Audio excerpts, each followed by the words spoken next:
Bienvenue à ceux qui nous rejoignent pour suivre en direct cette rencontre du pape François avec les autorités, la société civile et le corps diplomatique dans ces jardins du Palais de la Nation à Kinshasa. Le pape François est en République démocratique du Congo et c'est le président Tshisekedi qui parle. Le programme prévoit en ces lieux, au Palais de la Nation, devant les autorités congolaises, la société civile et le corps diplomatique, le discours.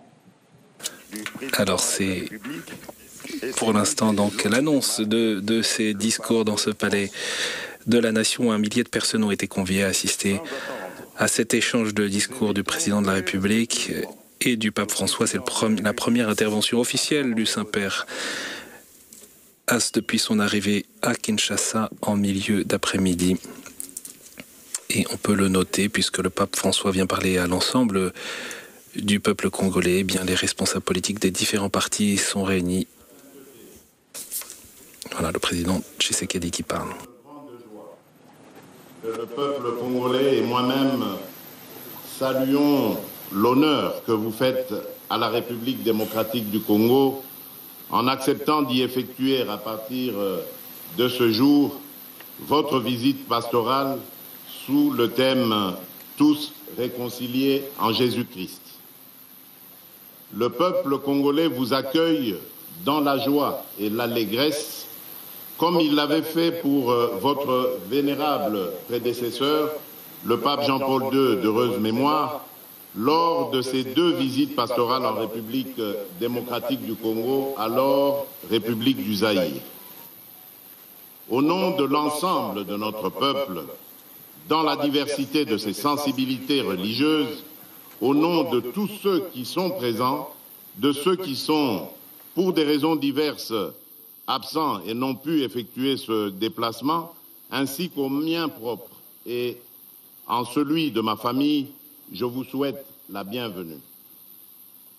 Sa sainteté, la République démocratique du Congo est un grand pays au cœur du continent africain, constitué de 26 provinces dans lesquelles vivent plus de 450 tribus. Ces populations ont une riche et harmonieuse diversité culturelle et celle-ci, plutôt que d'être un facteur de séparation, s'est muée au fil de l'histoire de notre nation en un ferment à l'avènement d'une terre de paix et d'hospitalité, ainsi qu'une terre d'accueil pour les peuples d'Afrique et du monde. Sa sainteté. Si la République démocratique du Congo a proclamé la laïcité de l'État comme principe constitutionnel, la vie de nos populations demeure, elle, profondément liée à des convictions religieuses qui traduisent le dynamisme et la vitalité de leur foi. Ces convictions structurent notre agir collectif et la vie de nos familles repose en grande partie sur ces valeurs religieuses. Au nombre de celles-ci figure notamment l'hospitalité qui s'impose comme une valeur cardinale partagée par l'ensemble de nos familles et de notre peuple. Malheureusement, il y a lieu de constater qu'au cours de ces 3 dernières décennies, cette hospitalité qui nous caractérise a été mise à mal par les ennemis de la paix et les groupes terroristes venus essentiellement des pays voisins. Ce malheur qui dure depuis près de 30 ans fait aujourd'hui partie de notre territoire en proie à ces violences et fait de cette zone une zone en rupture de paix où, outre les groupes armés, les puissances étrangères avides de minerais contenus dans notre sous-sol commettent, avec l'appui direct et lâche de notre voisin le Rwanda, de cruelles atrocités, faisant ainsi de la sécurité le premier et grand défi du gouvernement. En effet, à la faveur de l'inaction et du silence de la communauté internationale, plus de 10 millions de personnes ont déjà été atrocement arrachées à la vie. D'innocentes femmes, même enceintes, sont violées et éventrées. Des jeunes gens et enfants sont égorgés. Des familles, des vieillards ainsi que des enfants sont condamnés à braver la fatigue et l'épuisement afin d'errer hors de leur maison à la recherche de la paix en raison des exactions commises par ces terroristes au service d'intérêts étrangers. Nous ne pouvions et nous ne pourrons demeurer cois face à une telle injustice et un tel silence complice de la communauté internationale. À cet égard, sachez que je n'ai pas manqué de désigner le responsable et d'interpeller la communauté internationale lors de ma dernière intervention à la tribune des Nations Unies, ceci au nom de toutes les Congolaises et de tous les Congolais. Soyez rassurés, en outre, sur le fait que la République démocratique du Congo assume et continuera d'assumer ses responsabilités, notamment celles consistant en la défense de l'intégrité de son territoire avec l'aide de son peuple. Car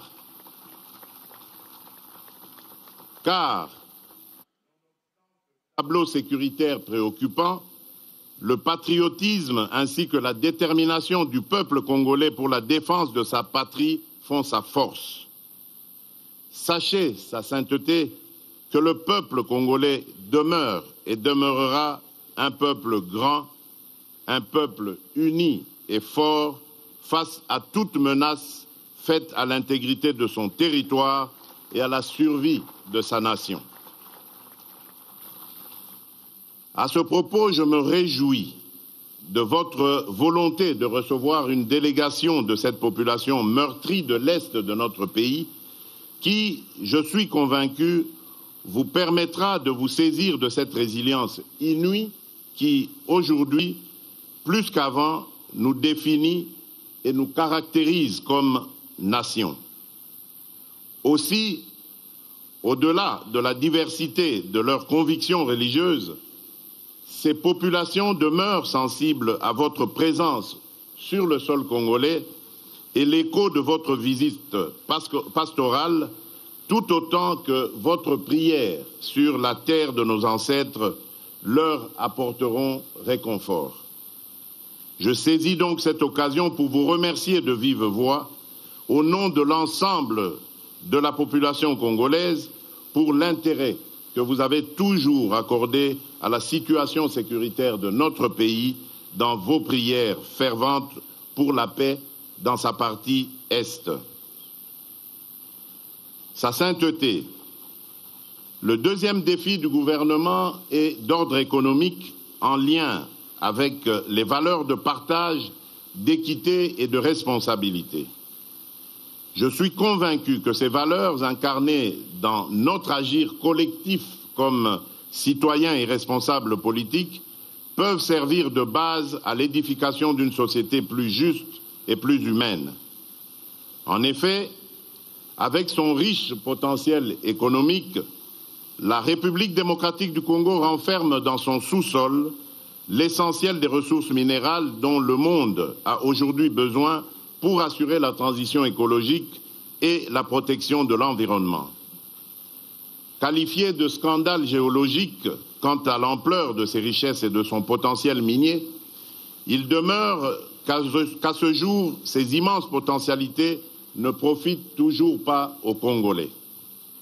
Notre responsabilité consiste à ne laisser personne au bord du chemin qui mène au développement économique en œuvrant ensemble pour le bien-être collectif dans le but d'éradiquer la pauvreté.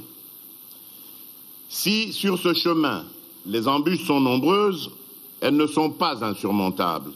En témoigne l'engagement du gouvernement d'inclure dans le système éducatif national les plus pauvres et les plus démunis, en rendant effectif le principe pourtant constitutionnel de la gratuité de l'enseignement de base, non appliqué durant de nombreuses années. le bénéfice de cette décision courageuse et osée est indéniable pour l'avenir de nos enfants et l'édification du Congo de demain. C'est ici l'occasion pour moi de rendre un hommage mérité à l'Église catholique en République démocratique du Congo pour les services rendus dans ce domaine.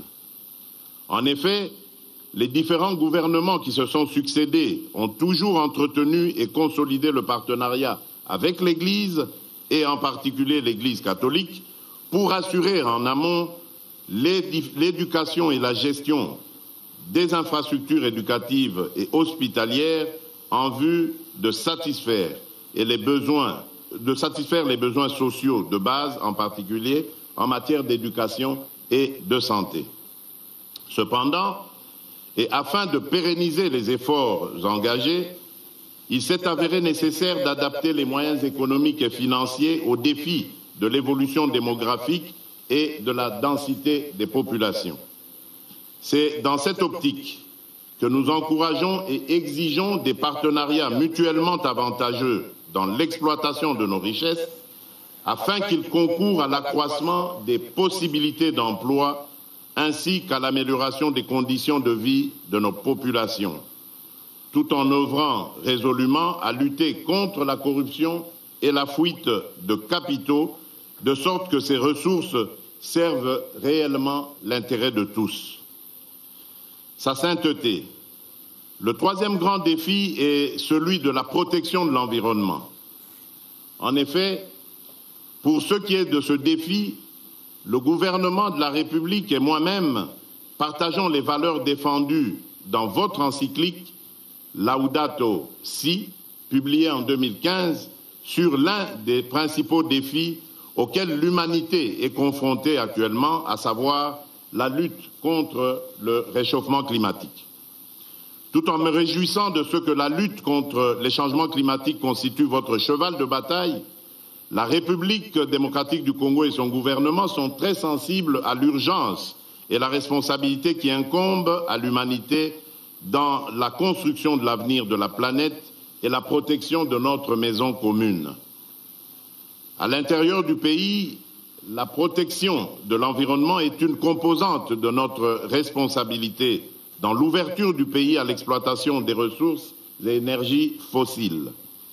C'est ainsi que tous les marchés agréés avec des partenaires désireux d'exploiter nos ressources naturelles ne peuvent être régulièrement conclus sans qu'une étude sérieuse et préalable d'impact environnemental du projet à exécuter soit réalisée.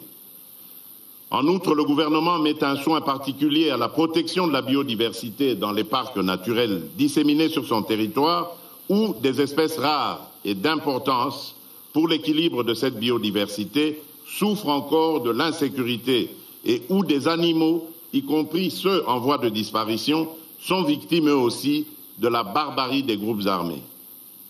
Tout récemment encore, nous avons lancé avec beaucoup de précautions des appels d'offres pour exploitation dans le strict respect des règles et principes de protection de l'environnement de quelques gisements pétroliers en faisant recours à de l'expertise avérée en ce domaine. Dans ce contexte de la récession économique consécutive à la crise post-Covid et au conflit armé en Ukraine, ce choix judicieux permettra sur le long terme à notre économie d'amortir durablement le choc lié à ces crises et de permettre à notre peuple de tirer enfin avantage des richesses de son sous-sol.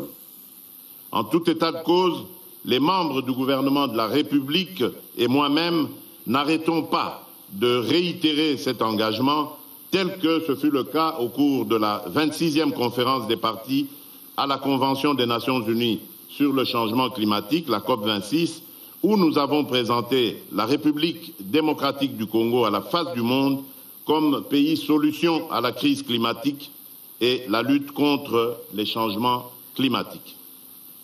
En effet, notre pays dispose de 165 millions d'hectares de forêt, deuxième plus grande forêt tropicale du monde, une grande réserve de biodiversité, avec comme principal atout sa capacité d'absorption de carbone, la première au monde, capable d'absorber près de 1,2 milliard de tonnes de dioxyde de carbone par an.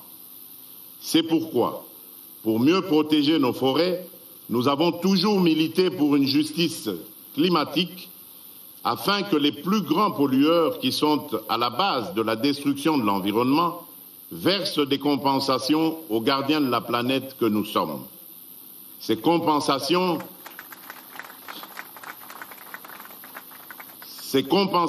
pourraient nous permettre de renforcer nos capacités dans la poursuite et la réalisation d'investissements innovants, ainsi que dans le développement d'infrastructures dans les énergies renouvelables et la gestion des déchets.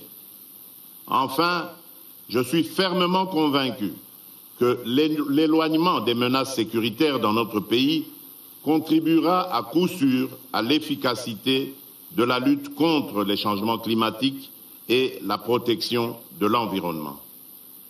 Sa sainteté, tels sont les principaux défis, parmi tant d'autres, de notre pays, qu'avec la détermination de son peuple et l'appui de ce dernier, nous ne manquerons pas de relever.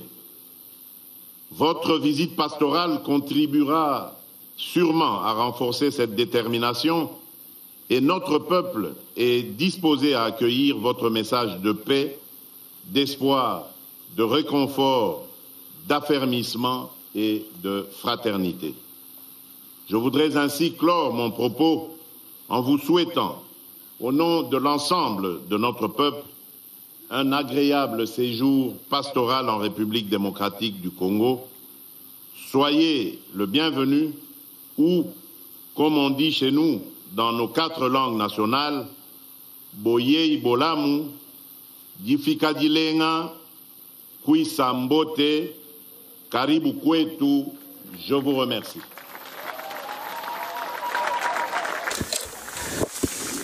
Voilà le discours donc du président Félix Tshisekedi dans ce jardin du Palais de la Nation. Et c'est maintenant le pape François qui va lui répondre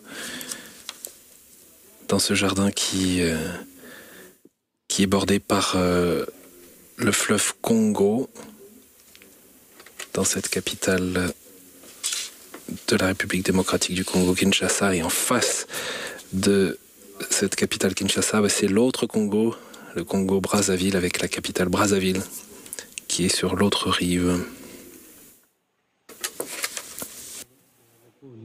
Monsieur le Président de la République, membres illustres du gouvernement et du corps diplomatique, autorités distinguées religieuses et civiles, éminents représentants de la société civile et du monde de la culture, Mesdames et Messieurs, je vous salue cordialement et je remercie Monsieur le Président pour les paroles qu'il m'a adressées. Je suis heureux d'être ici sur cette terre si belle, si vaste, si luxuriante, qui embrasse au nord la forêt équatoriale, au centre et vers le sud les hauts plateaux et les savanes arborées, à l'est les collines, les montagnes, les volcans, les lacs, à l'ouest d'autres grands étendues d'eau avec le fleuve Congo qui rejoint l'océan. Dans votre pays, qui est comme un continent, dans le grand continent africain, on a l'impression que la terre entière respire. Mais si la géographie de ce poumon vert est riche et variée, l'histoire n'a pas été aussi généreuse. Tourmentée par la guerre, la République démocratique du Congo continue de subir à l'intérieur de ses frontières des conflits et des migrations forcées et à souffrir de terribles formes d'exploitation indignes de l'homme et de la création. Ce pays immense et plein de vie, ce diaphragme de l'Afrique frappé par la violence, comme par un coup de poing de l'estomac, semble depuis longtemps avoir perdu son souffle. Monsieur le Président, vous avez parlé de génocide oublié qui souffre la République du Congo. Et tandis que vous, Congolais, vous luttez pour sauvegarder votre dignité, votre intégrité territoriale contre les méprisables tentatives de fragmentation du pays, je viens à vous, au nom de Jésus, comme un pèlerin de réconciliation et de paix. J'ai beaucoup désiré me trouver ici et je viens enfin vous apporter la proximité, l'affection et la consolation de toute l'Église. Et apprendre de votre exemple de patience, de courage et de lutte. Je voudrais vous parler à travers une image qui symbolise bien la beauté lumineuse de cette terre, celle du diamant. Chères femmes, chers hommes congolais, votre pays est vraiment un diamant de la création. Mais vous tous, êtes infiniment plus précieux que toutes les choses bonnes qui sortent de ce sol si fertile. Je suis ici pour vous étreindre et pour vous rappeler que vous avez une valeur inestimable, que l'Église et le pape ont confiance en vous, qu'ils croient en votre avenir, un avenir qui soit entre vos mains et dans lequel vous méritez de déverser vos dons d'intelligence, de sagacité, d'assiduité. Courage, frères et sœurs congolais.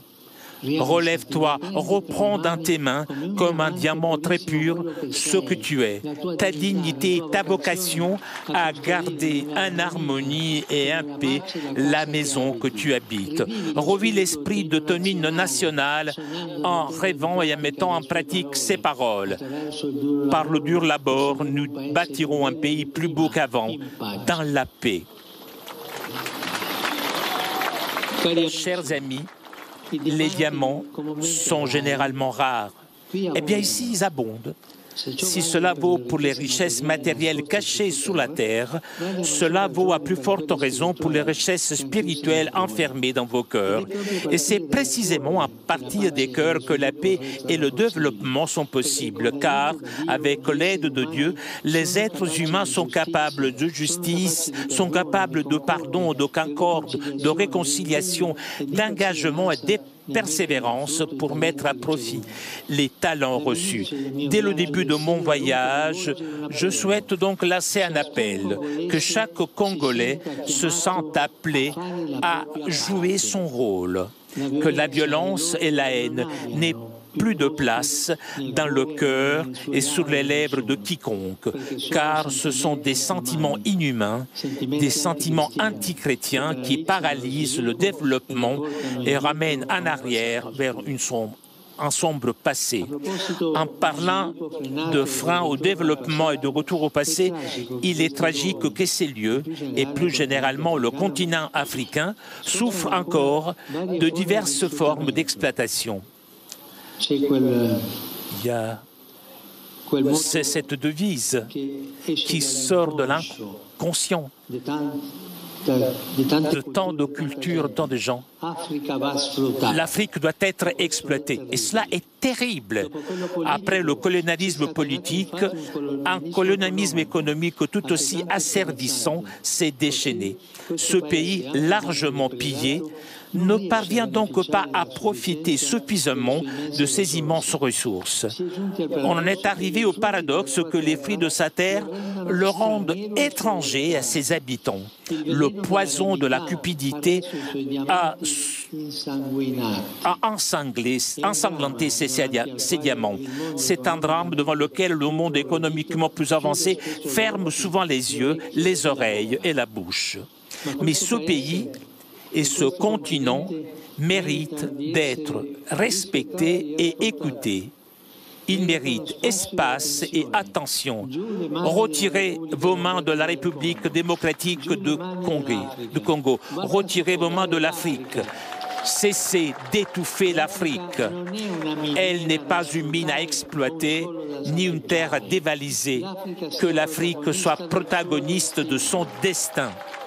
que le monde se souvienne des désastres commis au cours des siècles au détriment des populations locales et qu'il n'oublie pas ce pays ni ce continent. Que l'Afrique, sourire et espérance du monde, compte davantage, qu'on en parle davantage, qu'elle ait plus de poids et de représentation parmi les nations. Une diplomatie de l'homme pour l'homme, des peuples pour les peuples doit se déployer, selon lesquelles les opportunités de croissance et des personnes soient au centre, et non le contrôle des zones et des ressources, les visées d'expansion et l'augmentation des profits. En regardant ce peuple, on a l'impression que la communauté internationale s'est presque résignée à la violence qui le dévore. Nous ne pouvons pas nous habituer au sang qui coule dans ce pays depuis des décennies désormais, faisant des millions de morts à l'insu de beaucoup.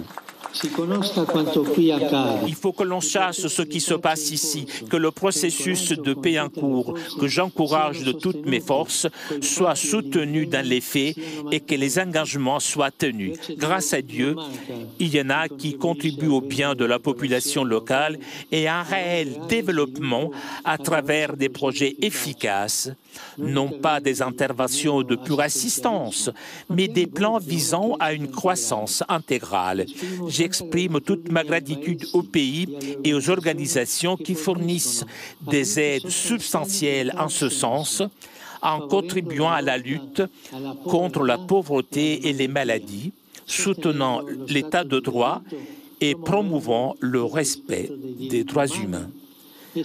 Je forme le vœu qu'ils puissent continuer à jouer pleinement et courageusement ce noble rôle. Revenons à l'image du diamant. Une fois travaillée, sa beauté provient également de sa forme, de ses nombreuses facettes harmonieusement disposées. Ce pays, riche de son pluralisme typique, a lui aussi un caractère polyédrique. C'est une richesse qui doit être conservée en évitant de glisser dans le tribalisme et dans la confrontation.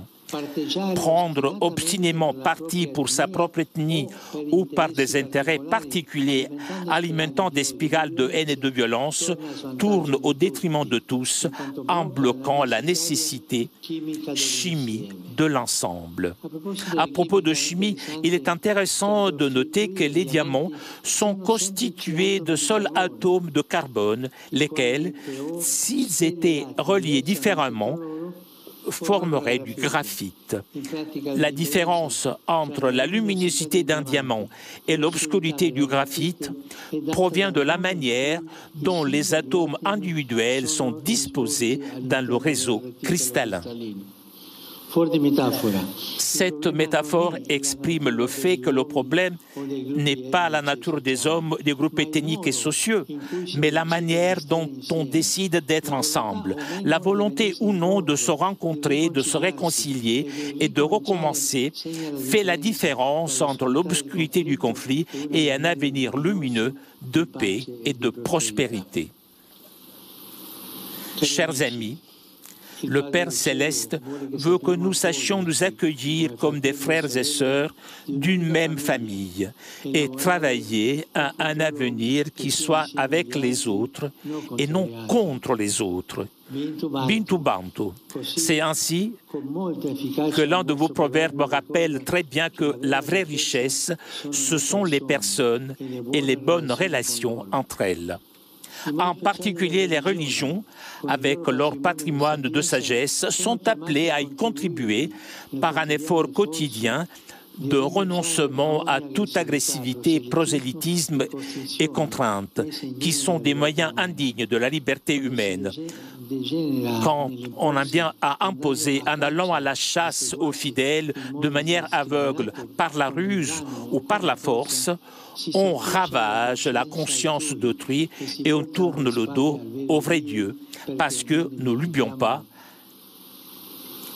Là où l'Esprit du Seigneur est présent, là est la liberté. Et là où il n'y a pas de liberté, il n'y a pas l'Esprit du Seigneur. Les membres de la société civile, dont certains sont ici présents, jouent également un rôle essentiel dans la construction d'un avenir de paix et de fraternité. Ils sont souvent démontrés qu'ils savent s'opposer à l'injustice et au délabrement au prix de grands sacrifices pour défendre les droits humains, la nécessité d'une éducation solide pour tous et une vie plus digne pour chacun. Je remercie sincèrement les femmes et les hommes, en particulier les jeunes de ce pays, qui ont souffert à divers degrés pour cela, et je leur rends hommage. Le diamant, dans sa transparence, réfracte admirablement la lumière qu'il reçoit. Beaucoup d'entre vous brillent par le rôle qu'ils jouent. Celui qui détient de responsabilités civiles et gouvernementales est appelé à agir avec une clarté cristalline en vivant leurs fonctions reçues comme un moyen de servir la société. Le pouvoir n'a de sens en effet que s'il devient service. Combien il est important d'agir dans cet esprit en fuyant l'autoritarisme, la recherche de gains faciles et la soif d'argent que l'apôtre Paul désigne comme la racine de tous les maux. Et en même temps, favoriser des élections libres, transparentes et crédibles, étendre davantage aux femmes, aux jeunes et aux groupes marginalisés la participation au processus de paix, rechercher le bien et la sécurité des personnes plutôt que les intérêts personnels ou de groupe, renforcer la présence de l'État partout sur le territoire. Que l'on ne se laisse pas manipuler, prendre soin des personnes des sans-abri, qu'on ne laisse pas manipuler ou moins encore acheter par ceux qui veulent maintenir le pays dans la violence afin de l'exploiter et de faire des affaires honteuses. Cela n'apporte que discrédit et honte avec la mort et la misère. Au contraire, il est bon de se rapprocher des personnes pour se rendre compte de la manière dont ils vivent. Elles font confiance lorsqu'elles sentent que les gouvernants sont réellement proches, non par calcul ou par exhibition, mais par service. Dans la société, ce sont souvent les ténèbres de l'injustice et de la corruption qui obscurcissent la lumière du bien. Il y a des siècles, Saint Augustin, né sur ces continents, se demandait déjà si la justice n'est pas respectée, que sont les États, sinon des bandes de voleurs? Dieu est du côté de ceux qui ont faim et soif de justice.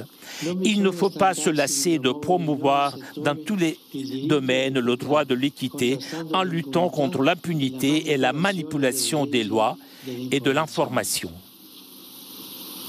Un diamant sort de la terre authentique mais brute, nécessitant un travail. De même, les diamants les plus précieux de la terre congolaise, que sont les enfants de cette nation, doivent pouvoir bénéficier de véritables opportunités éducatives qui leur permettent de mettre pleinement à profit leurs brillants talents. L'éducation est fondamentale. Elle est la voie de l'avenir, la route à emprunter pour atteindre la pleine liberté de ce pays comme du continent africain.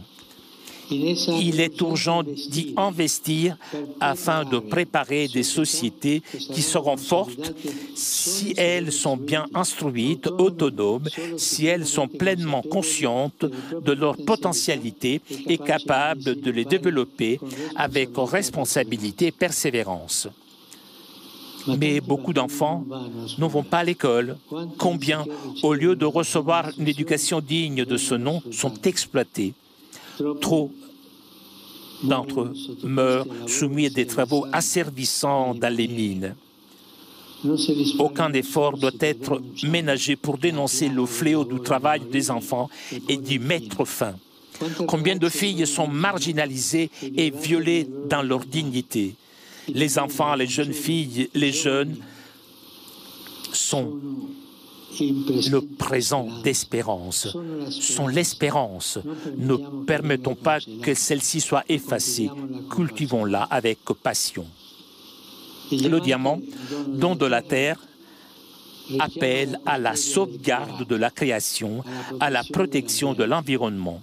Située au cœur de l'Afrique, la République démocratique du Congo abrite l'un des plus grands poumons verts du monde qui doit être préservé. Comme pour la paix et pour le développement dans ce domaine également, une collaboration large et fructueuse est importante, permettant d'intervenir efficacement sans imposer des modèles extérieurs plus utiles à ceux qui aident qu'à ceux qui sont aidés. Nombreux sont ceux qui ont demandé à l'Afrique de s'engager et qui ont offert des aides afin de lutter contre le changement climatique et le coronavirus. C'est certainement des opportunités à saisir, mais il y a surtout besoin de modèles sanitaires et sociaux qui ne répondent pas seulement aux urgences du moment, mais contribuent à une croissance sociale effective, des structures solides et du personnel honnête et compétent pour surmonter les graves problèmes comme la faim et la malaria qui entravent les développements à sa naissance. Enfin, le diamant est le minéral d'origine naturelle qui présente la plus grande dureté. Sa résistance aux produits chimiques est très grande. La répétition continuelle des attaques violentes ainsi que les nombreuses situations de détresse pourraient affaiblir la résistance des Congolais, miner leur force d'âme, les conduire à se décourager et à s'enfermer dans la résignation. Mais au nom du Christ, qui est le Dieu de l'espérance, le Dieu de toutes les possibilités, qui donne toujours la force de recommencer, au nom de la dignité et de la valeur des diamants le plus précieux de cette terre splendide qui sont ses habitants, je voudrais inviter chacun à un nouveau départ social, courageux et inclusif. L'histoire lumineuse, mais blessée de pays l'exige. Les jeunes et les enfants en particulier l'implorent. Je suis avec vous et j'accompagne par la prière et la proximité tout effort pour un avenir pacifique, un avenir harmonieux et prospère de ce grand pays. Que Dieu bénisse la nation congolaise tout entière. Voilà le premier discours du pape François en République démocratique du Congo depuis ce palais de la Nation devant les représentants des autorités, de la société civile, également du corps diplomatique. Le pape François qui a repris les termes du président Tshisekedi qui a parlé de génocide oublié dont souffre la RDC, tandis que vous luttez pour sauvegarder votre dignité, votre intégrité territoriale contre les méprisables tentatives de fragmentation du pays. Le pape François qui a donc dénoncer le colonialisme économique et le poison de la cupidité dans ce pays largement pillé avec ces mots très forts. Retirez vos mains de la République démocratique du Congo, retirez vos mains de l'Afrique, cessez d'étouffer. L'Afrique, elle n'est pas une mine à exploiter ni une terre à dévaliser. C'est enfin une invitation aux responsables politiques. Le pouvoir n'a de sens que s'il devient service. Et le pape François a emprunté des mots très directs de saint Augustin. Si la justice n'est pas respectée, que sont les États sinon une bande de voleurs? François qui a invité à favoriser des élections libres, transparentes et crédibles. Et c'est aussi un appel à la responsabilité des Congolais à qui il revient, le changement dans le pays avec une opposition très nette du pape François au tribalisme qui pousse à prendre parti obstinément pour sa propre ethnie et ou pour des intérêts plus particuliers qui alimentent la haine et la violence. Le pape François qui a pris soin aussi de dénoncer les conditions de travail des enfants, le fléau du travail des enfants et appelé à y mettre fin.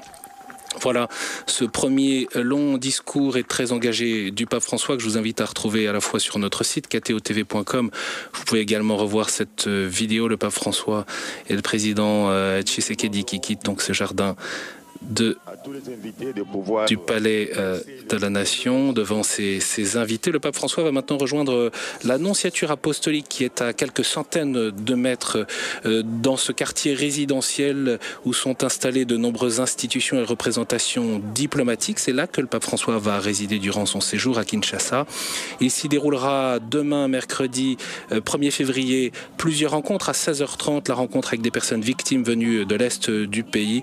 À 17h30, des représentants des œuvres caritatives viendront rencontrer le pape François. Mais le prochain direct sur KTO, c'est ce mercredi matin à partir de 9h, 9h15 pour la retransmission de la messe sur cet aérodrome Ndolo qui a été aménagé exceptionnellement comme une cathédrale d'un jour pour Kinshasa. Une veillée de prière se tient déjà ce soir sur le site qui peut accueillir jusqu'à 2 millions de personnes. Merci beaucoup à Vatican Media et Telepace pour les images. Merci Get Mvumba et Flavio Esposito qui nous ont accompagnés pour les traductions ainsi que l'équipe de KTO mobilisée pour vous faire vivre ce voyage. Bien sûr, rendez-vous sur notre site ktotv.com pour l'ensemble des horaires de nos directs. Et nous avons une pensée particulière pour tous ceux qui nous suivent dans la région. De l'autre côté du fleuve, la République du Congo, le Congo-Brazzaville, mais aussi bien sûr dans l'ensemble de ce grand pays qui est la République démocratique du Congo. Nous avons en tête tous ces centaines de milliers d'habitants de Kinshasa qui ont accueilli le pape François lors de sa venue depuis l'aéroport Njili jusqu'à ce palais de la Nation. Nous allons vivre ensemble ce voyage apostolique du Saint-Père, le 40e voyage donc qui se déroule en République démocratique du Congo, puis ensuite au Soudan du Sud. À très bientôt et à demain matin pour la suite de ce voyage que nous suivons donc pas à pas en direct.